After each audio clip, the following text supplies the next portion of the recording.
Já se perguntou por que os religiosos da época de Jesus não eram justos aos olhos de Jesus?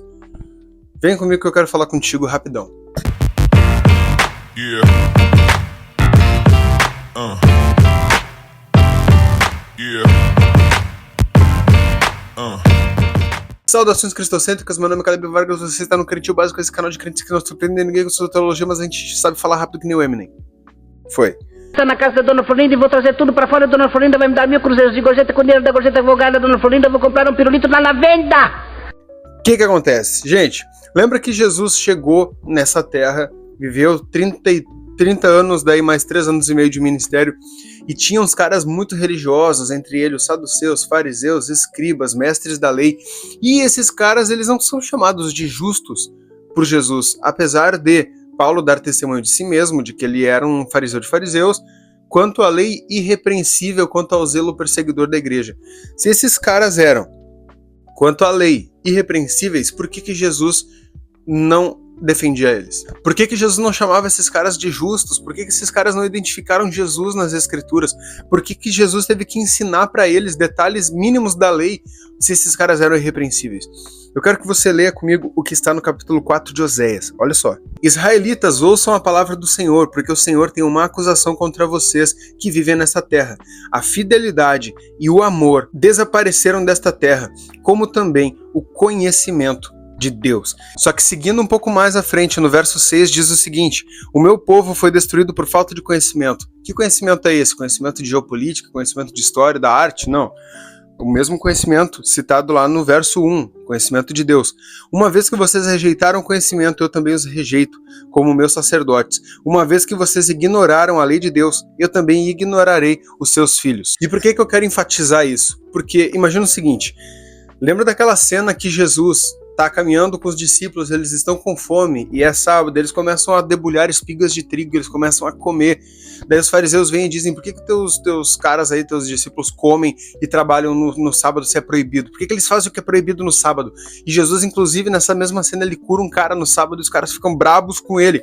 Só que daí Jesus tem que dar uma explicação muito óbvia para esses malucos. Ele fala o seguinte: por acaso é errado fazer o certo no sábado? Não, não é. Se vocês virem uma ovelha caída num buraco no sábado, vocês não vão dar um jeitinho de pegar ela no sábado? Vão dar um jeito. Que dirá um irmão de vocês? Que dirá um filho de Deus necessitado? Cara, o que não pode fazer no sábado é o que Deus manda não fazer. Só que tu precisa entender o caráter do Deus que mandou não fazer essas coisas.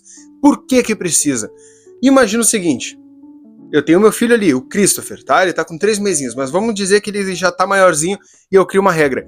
Nessa casa, ninguém ouve funk, tá? Eu falo, nessa casa, filho, nessa casa ninguém vai ouvir funk. Daí ele começa a conversar com os amiguinhos dele, começa a fazer amizade, e os amigos dele falam: vamos ouvir funk. Daí meu filho fala: não, olha só, meu pai disse que nessa casa ninguém ouve funk. Daí os amiguinhos dele fazem aquela mesma conversinha da serpente lá com Eva no jardim. E eles falam o seguinte: tá, mas peraí, se o teu pai disse que nessa casa ninguém ouve funk, vamos ouvir funk lá na minha casa. E neste momento, se o meu filho não tiver pleno conhecimento do caráter do pai dele, ele pode ser enganado. E ele pode mesmo achar que aquela regra cabe só para a minha casa, que essa regra não vale para a casa dos demais. Só que se ele conhece o caráter do pai dele, ele sabe que eu não estou falando a respeito do lugar geográfico, eu estou falando que a minha família, ela não vai ouvir funk, tá? Enquanto tu for meu filho, tu não ouve funk. Enquanto eu tiver autoridade sobre ti, tu não ouve funk. Essa é a lei. Só que se ele não tiver conhecimento do caráter do pai que deu essa lei, ele pode simplesmente ser enganado. E é isso que os caras viviam naquela época. Eles tinham pleno conhecimento do texto, mas eles não entendiam a mente do Deus por trás daquele texto. Eles não entendiam que o sábado foi feito para que o homem tivesse um descanso, uma sombra do descanso que viria a se consumar em Cristo. Eles não conseguem entender que Deus fez a lei para proteger o homem, a lei do sábado, para proteger o homem, e não o homem para proteger ou para guardar o sábado. Entende? Então Jesus vem e ele traz clareza a respeito do caráter do Deus da lei, enquanto aqueles homens sabiam seguir muito bem a lei de Deus. Só que quando tu só conhece a lei, mas tu não conhece o legislador por trás da lei, tu corre o risco de cair em armadilhas que nem aqueles fariseus caíram. Então, o meu convite para ti hoje é: busque saber mais de Deus, e você só vai conhecer mais de Deus, você só vai ter pleno conhecimento de Deus lendo a palavra sem nenhum viés e buscando ele em oração. Fale com ele, dedique no começo 5, 10, 15, 20 minutos até o ponto de você orar por meia hora, orar por 40 minutos, por 1 hora, por 2 horas, você vai conseguir avançar nisso. Caso você queira saber mais como aumentar o seu tempo de oração e melhorar o seu tempo de oração, vou deixar um link aqui embaixo de um blog que eu escrevi, tá lá no igreja.life, tenho certeza que vai ser bênção na tua vida, tem até uma dica bônus lá, tá? Só que o que importa? O que importa é o conhecimento de Deus, porque lembra que, olha o que está em Oséias 4:1, olha as coisas que faltavam naquele povo. Olha só, israelitas, ouçam a palavra do Senhor, porque o Senhor tem uma acusação contra vocês que vivem nessa terra. Qual é a acusação?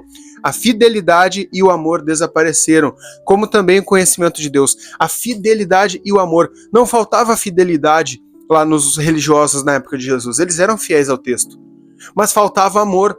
E faltava o conhecimento de Deus. Só que é impossível você ter conhecimento de quem Deus é e você não amá-lo. É impossível você ter conhecimento de quem Deus é e você não amar o seu próximo. É impossível você ter conhecimento de quem Deus é e você não ser fiel na lei. Só que agora você não vai ser um fiel à lei escrita, mas você vai ser fiel à lei do coração de Deus, respeitando o caráter e o entendimento que Deus quer que nós tenhamos. Entende?